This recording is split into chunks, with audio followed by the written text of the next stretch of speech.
Hello everyone, my name is Gretel Dixon and I am one of the startup advisors at Newcastle University. The startup team specializes in supporting students and recent graduates who want to work for themselves, either by pursuing a portfolio career, working freelance, or by starting their own businesses. In this video, I'll explain how successful businesses come up with good ideas. We'll talk about the principles of design thinking, and I'll show you 5 exercises to generate new ideas based on the design thinking principles. So let's get started. Have you ever wondered how big businesses got so successful? It's easy to believe the myth that a random person was just chilling in their bedroom one morning when this amazing idea came out of nowhere and bam, huge overnight success. But things don't actually happen that way. For most people, the more you intentionally try to come up with an idea, the harder it is to get one. So if you shouldn't be trying to force your brain to come up with a good idea, but you're also not supposed to just sit and wait, then what can you do? Let me explain with an example. In 2008, Travis Kalanick and Garrett Camp were 2 friends attending a conference in Paris, when they found themselves stuck on a snowy evening, unable to find a taxi. Faced with this problem, they asked themselves, what if you could request a ride simply by tapping your phone? Travis and Garrett did find a taxi that night. They went home, founded Uber, and the rest is history. It might sound like they just came up with this great idea out of nowhere, but that night they didn't actually have an idea. They started with a question. And that question wouldn't have popped in their minds if they didn't face a problem to begin with. It was their problem that prompted the question that eventually became the idea for Uber, because it was a pressing issue that needed solving fast. Solutions to problems are at the heart of the most successful businesses. And there are methods that you can apply to start identifying problems, develop potential solutions, and refine them until you have something that will fulfill someone's need. One of these methods is called design thinking, a solutions-based approach to problem solving that helps you tackle complex problems by understanding the human needs at the heart of the issues. The design thinking methodology has 5 stages. First, you need to get to know the person who you are trying to help, also known as the user. Then, you can identify a specific problem that you want to solve for them. Once you have a user and a problem to solve, you can start generating and refining some ideas to solve that problem. At this stage, the design thinking approach will require you to come up with as many ideas as possible in the shortest period of time. And it is very important that you don't discard any of your ideas too early on, no matter how crazy or outlandish you think they sound. We call this process divergent thinking, and it is one of the most essential parts of design thinking. The other pillar of this methodology is called convergent thinking, and it is when you narrow down your options and decide which idea you want to develop further. Convergent thinking will lead you to prototype one idea. Since your idea won't be perfect at this stage, prototyping should be done in the fastest and cheapest way possible. The main goal of your prototype should be to test whether your solution works for the user that you're solving the problem for. So the final stage in design thinking involves showing your prototype to your user and gathering their feedback. Design thinking is an iterative process, so based on your user's feedback, you might need to go back to previous stages repeatedly until your solution meets the needs of your user. So now that you understand the basics of design thinking, I'm going to talk you through 5 quick exercises that you can put into action straight away. For each of them, I'll first explain how it works, and then we'll do an example together. A day in the life is a technique to help you see the world from someone else's perspective. It enables you to identify potential issues that you're not aware of because they may not be a problem for you. It's always better to speak to people to learn more about them, but if that's not possible, you can observe them from afar. Pay special attention to the things that they say and do, and any body language that might reveal their thoughts or feelings. For this exercise, we're going to hear about our user's day. You might want to take some notes about his lifestyle or anything that might sound like a problem that needs a solution. Let's listen to our user. This morning, as I was leaving for work, one of my flatmates had a big delivery, so I helped her carry the box upstairs.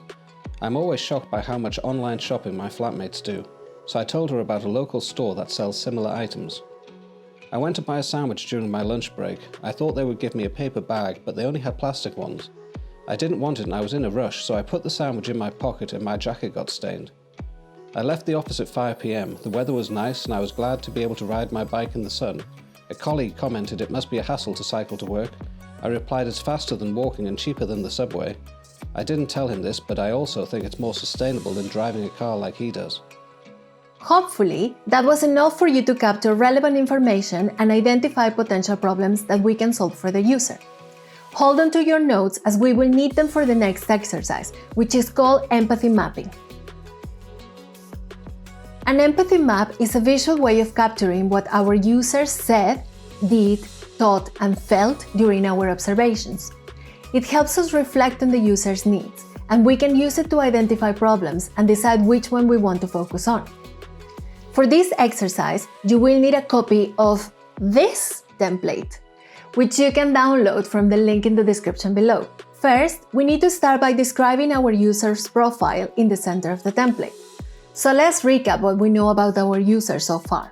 This person has a job and shares a flat with other people, so we can assume he might be a young professional. He seems to prefer shopping local, using paper bags and cycling to work, so he might be an environmentally conscious person. As he was in a rush to get back to work during his lunch break, we can take it as an indication that he might have a stressful or demanding job. And finally, we also know that he lives within cycling distance from his workplace, so he might live in or near the city center. Now that we have a user's profile, we can move on to map our observations of the user. To do this, we will listen to our user again, but this time I will be mapping what he tells us on the screen, so that you can follow along and see how it works. This morning, as I was leaving for work, one of my flatmates had a big delivery, so I helped her carry the box upstairs. I'm always shocked by how much online shopping my flatmates do, so I told her about a local store that sells similar items. I went to buy a sandwich during my lunch break. I thought they would give me a paper bag, but they only had plastic ones. I didn't want it and I was in a rush, so I put the sandwich in my pocket and my jacket got stained. I left the office at 5 p.m. The weather was nice and I was glad to be able to ride my bike in the sun. A colleague commented it must be a hassle to cycle to work. I replied it's faster than walking and cheaper than the subway. I didn't tell him this, but I also think it's more sustainable than driving a car like he does. Now that we're able to visualize all the information that we have about our user in one place, we can select which problem we want to solve for him and start ideating how. One easy way to do this is by finding a common topic that repeats in the 4 quadrants. In this case, the common thread seems to be sustainability, so we'll focus on solving this problem. Good ideas solve problems for multiple types of users, so it is important to check that your user profile and the problem that you choose are generic, so that they can apply to other individuals. Now that we have a user profile and a problem to solve, we can write a problem statement. To do this, we will create a question that gives us an objective to focus on. A good problem statement needs to inspire us to come up with ideas to solve the problem, but it shouldn't encourage us to keep looking for solutions forever. So it needs to be narrow, but not restricted. Problem statements are questions that start with the words "how might we?" Include the profile of our user and define the problem that we want to tackle. This is the problem statement that I created for our exercise. How might we create a product to help young adults proactively become more sustainable? And now that we have a problem statement, we can start ideating solutions. To create solutions, we want to use our divergent thinking. So at this stage, it's more important to focus on idea quantity over quality. And to help us do this, we'll use Crazy 8s, which is a fun technique to generate 8 ideas in 8 minutes. To be the most effective, you should draw your ideas and avoid using words.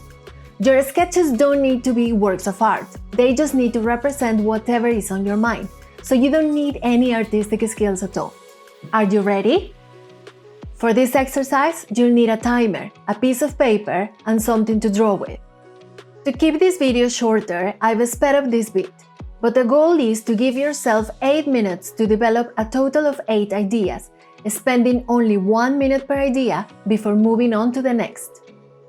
Remember to try to include as few words as possible and move on quickly. Through this process, I came up with all of these ideas.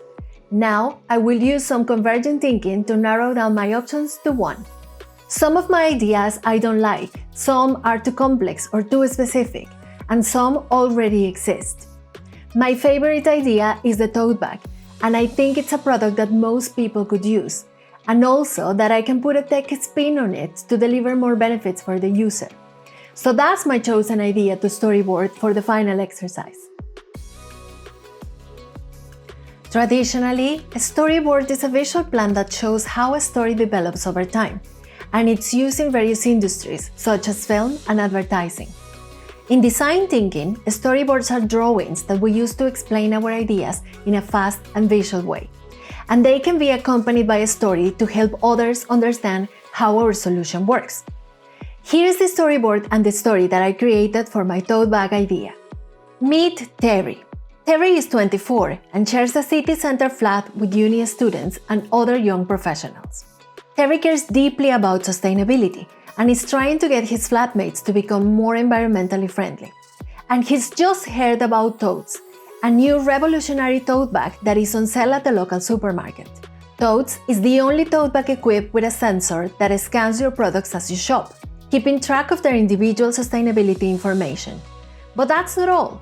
The Totes app uses this data to give you a sustainability score for your shopping and suggests ways to reduce your carbon footprint and improve your score. For example, by replacing non-recyclable products with biodegradable alternatives. Thanks to Totes, Terry's flat is now Totes Sustainable. By presenting the idea with a storyboard and a simple story, I was able to tell you more about the user, his problem, the solution that I developed, and how my solution fits into the user's everyday life. If this was a real project, we will now be in the position of creating a prototype for our tote bag, to test it and gather feedback from our users. So there you have it. Those were 5 simple design thinking exercises that you can do individually or with a team, to help you come up with creative solutions to real problems. To summarize the key takeaways of this video, solutions to real problems are the key ingredient of good ideas. To create better quality ideas, first concentrate on understanding your users and producing as many ideas as possible. And finally, design thinking is a method that can help you be more creative in a purposeful way. And now, you know a few tricks to empathize with your users, identify their problems, ideate solutions, and explain how they work. And that's all from me. Thank you very much for watching, and don't forget to get in touch if you have any questions or if you want to book an appointment to talk about your business ideas.